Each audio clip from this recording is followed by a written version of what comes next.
ప్రతి రోడ్డు ముద్దుగా మెరువాలమ్మా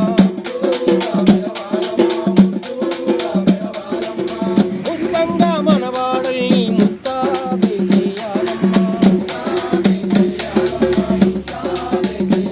ఇలా సచ్చా తెలంగాణ అయ్యల్లారా ఓ అయ్యల్లారా స్వాగతమే చెబుతామమ్మా తమ్ములారా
ఇవన్నీ మీకోసమే, మీరు ఆరోగ్యంగా ఉండాలి, మీ అందరూ బాగుండాలనే ఉద్దేశం కొద్ది కార్యక్రమాలను చేపట్టడం జరిగింది. కాబట్టి ప్రతి ఒక్కరూ ఇంటి ముందట మన పుస్తకాలు మోర్లు ఉంటాయి, ఇంటి ముందట చెత్త చెదారంగా అలా ప్లాస్టిక్ వస్తువులు వేయద్దమ్మా. ప్లాస్టిక్ అసలే వాడదు.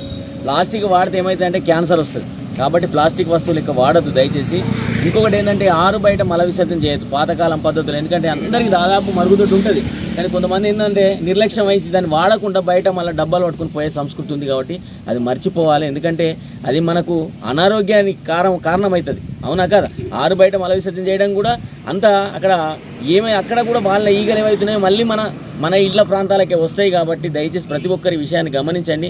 మీరందరూ ఆరోగ్యంగా ఉండాలి ప్రతి ఒక్కరు. ఇంకోటి ఏంటంటే పొద్దుగాలనే వస్తారు మీరు పనికి వచ్చేవాళ్ళు. కాబట్టి మీరు అందరూ స్వచ్ఛమైన ఆహారం తీసుకోవాలి, మంచి పరిశుభ్రమైన ఆహారం తీసుకోవాలి, పరిశుభ్రమైన నీరు తాగాలి, పరిశుభ్రమైన గాలి కావాలంటే మన పరిసరాలన్నీ పరిశుభ్రంగా ఉండాలి. కాబట్టి దయచేసి ప్రతి ఒక్కరూ ఈ విషయాలన్నీ పాటించండి. మీ పిల్లల ఆరోగ్యం మీ చేతుల్లో ఉంది, పిల్లల భవిష్యత్తు కూడా మీ చేతుల్లో ఉంది, మీ ఆరోగ్యం మీ చేతుల్లో ఉంది. కాబట్టి దయచేసి ఇవన్నీ జిల్లా కలెక్టర్ గారి ఆదేశానుసారం ఇక్కడ రావడం జరిగింది. కార్యక్రమానికి సహకరించిన కారోబార్ గారికి మీ అందరికీ పేరు పేరున కృతజ్ఞతలు తెలుపుతూ ముగిస్తున్నాం. ఎంత ఫోటో చూద్దామా?